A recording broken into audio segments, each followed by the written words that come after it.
जय शिवराय मित्रांनो, आजचा ब्लॉग हा कोल्हापूर जिल्ह्यामधील प्रयाग चिखली या गावचा आहे। या गावामध्ये पवित्र असं 5 नद्यांचा संगम आहे आणि त्या संगमावर दत्तप्रभूंचं वास्तव्य होतं आणि अशा ठिकाणी आज जाऊन व्हिडिओ बनवायचा आहे। तर चला मित्रांनो, प्रवासाला सुरू करूया।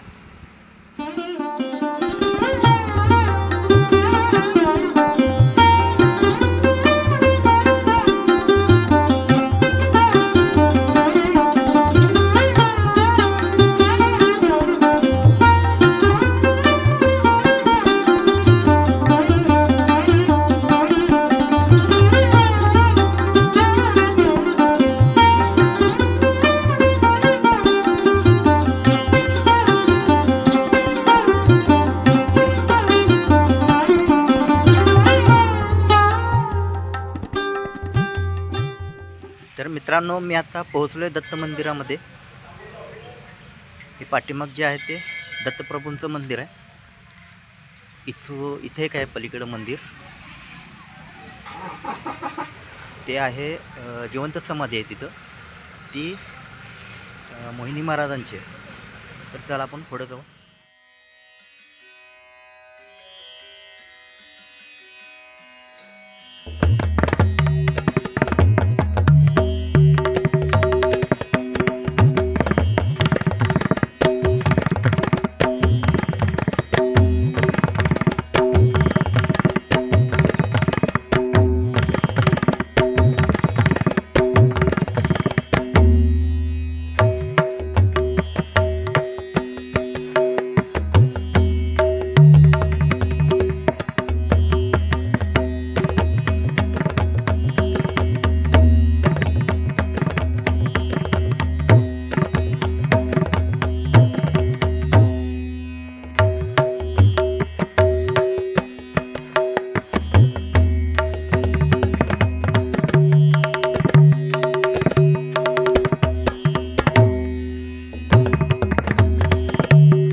दत्तप्रभूंचा जो दिनक्रम आहे तो इथूनच सुरू होतो। म्हणजे ते इथूनच गाणगापूरपर्यंत प्रवास करत जातात। पहिला जातात ते कोल्हापूरच्या अंबाबाई मंदिरात, तिथून जे भिक्षालिंग आहे आपल्याला तिथं दत्त मंदिर पाहायला मिळतं, इथूनच त्याची सुरुवात होते।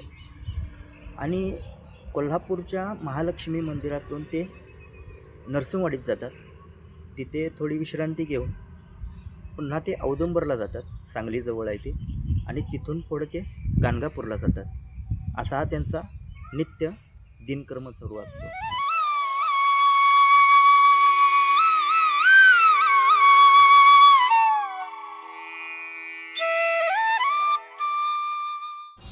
तर मित्रांनो, प्रत्यक्षात इथं आल्यानंतर आपल्याला 4 नद्या दिसतात, कुंभी, कासारी, भोगावती आणि तुळशी। 5वी जी नदी आहे ती गुप्त असल्यामुळे ती दिसत नाही। त्या गुप्त नदीचं नाव म्हणजे सरस्वती नदी। अशा ह्या 5 नद्यांचा संगम इथे तयार होऊन हिचं नाव पंचगंगा पडलेलं आहे। आणि ही पंचगंगा पुढे जाऊन नरसिंहवाडीमध्ये कृष्णा नदीला मिळते तिचा संगम तिथे होतो, कृष्णा नदीचा आणि पंचगंगेचा, आणि पुढे जाऊन ती दक्षिणेकडे जाते. तर मित्रांनो, आजचा माझा ब्लॉग आवडला असेल तर नक्की कमेंट करून सांगा, लाईक करा, सबस्क्राईब करून सहकार्य करा. पुन्हा भेटतो अशाच व्हिडिओमध्ये. तोपर्यंत मी रजा घेतो. धन्यवाद.